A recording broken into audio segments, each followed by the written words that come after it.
ધોરણ 10 દાખલા નંબર 3 કિસ્સાબંધ ભથ્થાનો મધ્યક 18 હોય તો તેની ખૂટતી આવૃત્તિ f શોધો.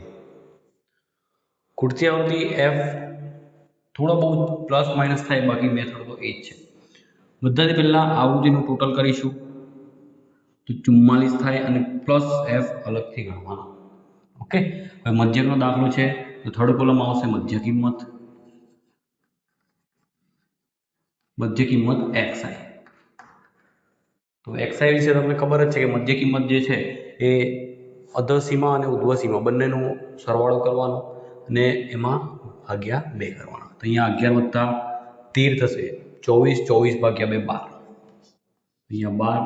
પછી શું કરવાનું કે જે બી વર્ગ લંબાઈ હોય ને, વર્ગ લંબાઈ જો સરખી હોય તો તમે વર્ગ લંબાઈ ઉમેરી શકો છો અને એ રીતે મધ્ય કિંમત તમે મેળવી શકો.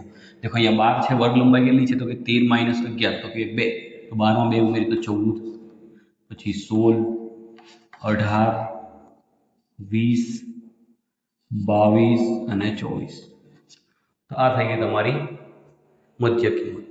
હવે મધ્ય કિંમત શોધ્યા બાદ તમે શોધશો uy. uy નું સૂત્ર છે xi - a/c, જ્યાં xi જે છે મધ્ય કિંમત, એ જે છે ધારેલ મધ્ય. હવે ધારણા કઈ રીતે કરવાની, તમે અહીંયા મધ્ય કિંમત કોઈ પણ લઈ શકો, બટ f વાળો દાખલો હોય તેમાં મધ્ય કિંમત હંમેશા જ્યાં બી આવૃત્તિ ખૂટતી આવૃત્તિ હોય તેની સામેની લેવાની, થાય ગણતરીમાં આપણને આસાની પડે. તો જ્યાં a હોય ત્યાં શું લખવાનું? 0. ઉપર આવશે -1, -2, -3, -4, 1 અને 2. આ પદ્ધતિ જ્યારે પણ વર્ગ લંબાઈ સમાન હોય ત્યારે તમારે યુઝ કરવાની છે. ઓકે, હવે લાસ્ટ વાળું કોલમ જે છે એ આવશે fi uy. ઓકે, fi જે આપણી આવૃત્તિ છે સંખ્યા અને uy પણ મળી જાય. તો બધાથી પહેલા આપણે ગુણાકાર કરીએ તો 7 × 4 = 28 અને માઇનસ હોય તો -28. બંને સાઈડ માઇનસ હોય તો માઇનસ માઇનસ પ્લસ થાય, બટ એક સાઈડ હોય કાં તો અહીંયા માઇનસ હોય અહીંયા માઇનસ હોય તો માઇનસ તમારે જવાબમાં આવશે ને આવશે. હવે 6 × 18 -18, પછી 18 અહીંયા પણ -13, f × 0 0, 5 × 5 અને 4 × 2 8. ઓકે, હવે આપણે બધી જગ્યાએ ટોટલ કરવાની જરૂર નથી, ફક્ત uy નું ટોટલ આપણે કરીશું. ઓકે, uy ના ટોટલમાં જો તકલીફ પડી તો તમારે શું કરવાનું કે અહીંયા જે માઇનસ સંખ્યા છે ને એનું બધાથી પહેલા ટોટલ કરી નાખવાનું, પછી પ્લસ સંખ્યાનું ટોટલ કરવાનું. તો અહીંયા તમને ખબર છે કે 13 થાય છે +13. હવે અહીંયા થાય. ઓકે, તો ધ્યાન આપજો. 28, 18, 18, 13, 8 ને 24 ને 3 કેટલા થાય? 24 અને 27 7 વધી 2, 2 ને 2 4, 4 ને 3 7, 77. 77 માંથી -77 જવાબ આવે, -77 + 13 તો પ્લસ માઇનસ માઇનસ થાય તો 13, 7 માં 3 જાય તો 4, 64.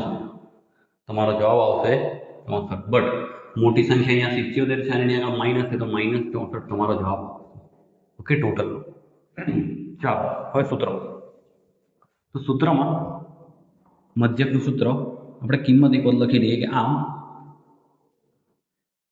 મધ્યક x બાર બરાબર આપણો દાખલામાં આપ્યો છે 18. ઓકે, અને સિગ્મા fi આવૃત્તિનું ટોટલ આપ્યું છે 44 + f અને સિગ્મા fi uy જે આપ્યું છે આપણને -64 અને વર્ગ લંબાઈ h કેટલી છે તો કે 2. ઓકે, વર્ગ લંબાઈ ના શોધતા આવડતી હોય તો તમારે શું કરવાનું? ઉધ્વ સીમા ઓછા અધર સીમા કરવાનું. ઓકે, હવે ધ્યાન આપો સૂત્રમાં કે x બાર બરાબર a + સિગ્મા fy uy ના છેદમાં સિગ્મા f ગુણ્યા h, જ્યાં x બાર બરાબર 18,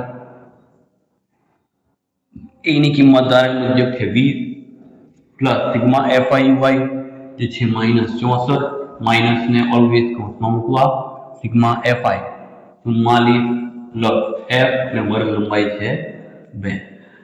બધાથી પહેલા -20 આ સાઈડ આવશે તો +20 આ સાઈડ તો -20, તો 18 - 20, 64 2 128, બટ -44 +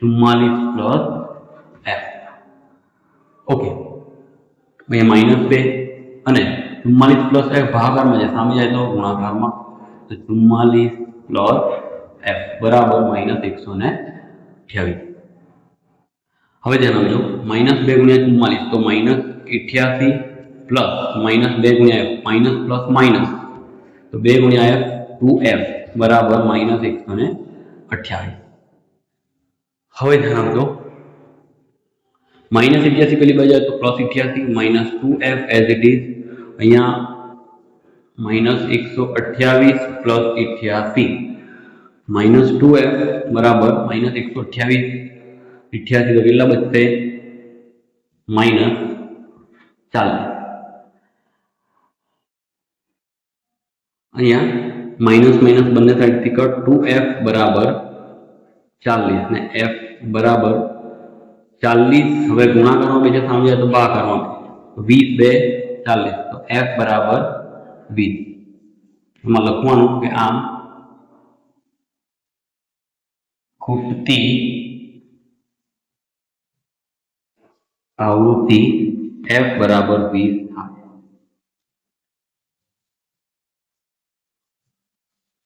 તમારો જવાબ. આ રીતે તમારે બોર્ડમાં દાખલો પૂરો કરવાનો છે. ઓકે, તમને આ દાખલો વિભાગ સી અથવા તો વિભાગ ડી માં પૂછાઈ શકે છે, એના પૂરેપૂરા ચાન્સ